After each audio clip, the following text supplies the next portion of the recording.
It's good.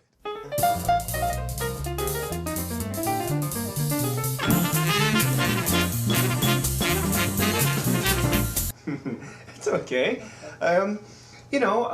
Speaking of no idea, a lot of people probably have no idea this is not my living room. I mean, it looks like my living room, but it's a set to look just like my living room. We're actually in West LA right now. My first 2 episodes were filmed in my old real living room. Really? Yeah. Oh, wow. I had some people from LA saw it. They thought it was so charming. They came to my house with a tape measure and some designers and digital cameras. They saw my lamps and my old computer. They're like, so kitschy, so Yes, it is. so nice. And so they reconstructed it, and that's where we are now. I must say, I absolutely love this. I really do. Oh, thanks. Yeah. So back to the film. And back to bingo, more importantly. Of course. Back to Always bingo. back to bingo. Always back to bingo. Yeah. How did you discover and get some cred or get into what is known as the underground bingo circuit? The real quite a hard thing to crack into. Hardcore people, if I can use that vernacular. Most people don't even know it exists, and yes, you may use that vernacular. I've used it often. Yeah. But, so I was in West Texas, and I was at this little bar called Round Them Up Molly's, and it's quite a nice place. You can get beer for very, very cheap there. So I was drinking, and all of a sudden I hear, from the back room, I hear, muffled almost, "Oh, 29." And I thought, what? That sounds like bingo. It couldn't possibly be, but that's of course what I thought. I became excited, and I said, "Barkeep, what's going on back there?" And he said, "You don't want to know, lady." Well, of course I wanted to know. So after it seemed like 15 minutes of persuading him, I finally got him to let me into the back room. I had to convince him I was a true bingo fan, and I was right, it was bingo. But it was different somehow, somehow darker, more sinister it even seemed. It wasn't the bingo that I grew up with. And I looked around, and it was not just old people, but people of all ages and all races. I mean, there had to have been about 50 Asians in there, and I mean, what are all those Asians doing in West Texas? I have no idea. Sounds very egalitarianism. Quite. Yes. That's one of my favorite isms, as a matter of fact. Yeah. But, and the thing is that they're not just playing for money, and losing is quite more than just losing. And I'm not going to go too much into it because I want people to see my film, and I don't want to give away. It's It's quite gripping. Yes, it's very, very gripping scene. It would be fair to say there's a lot at stake. Yes. Yeah, these are not people that you want to cross. No, not at all. No. Yes. So it's you mentioned 029. I believe it was 029.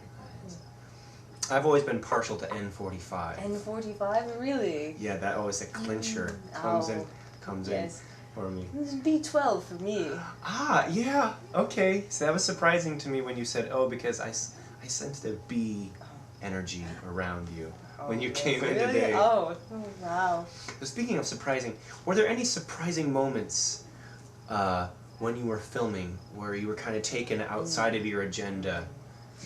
Yes, as a matter of fact, it's the next clip that we have actually. Oh, good segue. Yes, it is. Yeah, let's watch this next clip. Was it in Buenos Aires? No, Colombia. Colombia, that's right. Yes. Yeah, thanks for reminding me. Okay. Let's watch. Here we are in Bogota, Colombia, where a group called Bingo for Peace is protesting the newly installed regimen.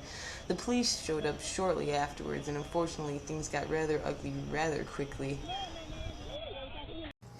And we're back.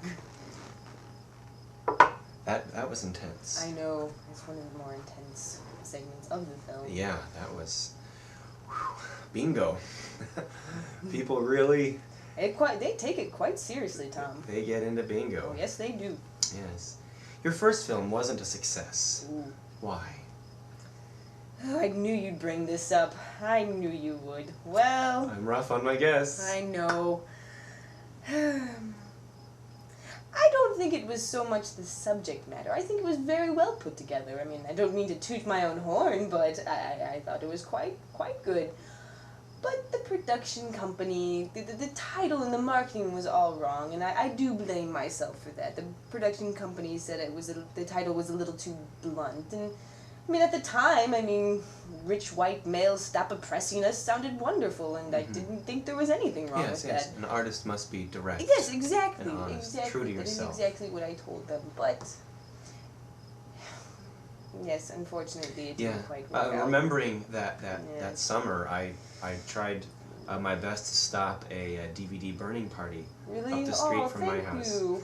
Yes, Because they were everywhere that summer. I did believe in the film, and I did manage to siphon some gas out of a tractor that was going to roll over the debris after they burned it. That is so kind of you. I mean, who knew so many people would be offended by a little bit of full frontal nudity and. I mean, we're all naked under our clothes. I know. So, but awkward. But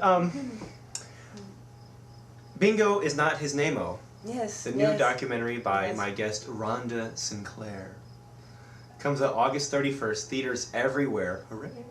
Hooray! So be looking for that. Get your tickets. Go see it. It will change your life. It will make you want to play bingo. It will. That is my hope. That it will make everyone at least want to try bingo at least once. I dashed out from the theater. I went straight to the store. I bought my own home version of bingo. Oh, that's lovely, Tom. You don't know how happy that makes me. Now that we've got all this business aside, let's play some bingo. Well, Now that we've got all this business aside, let's play.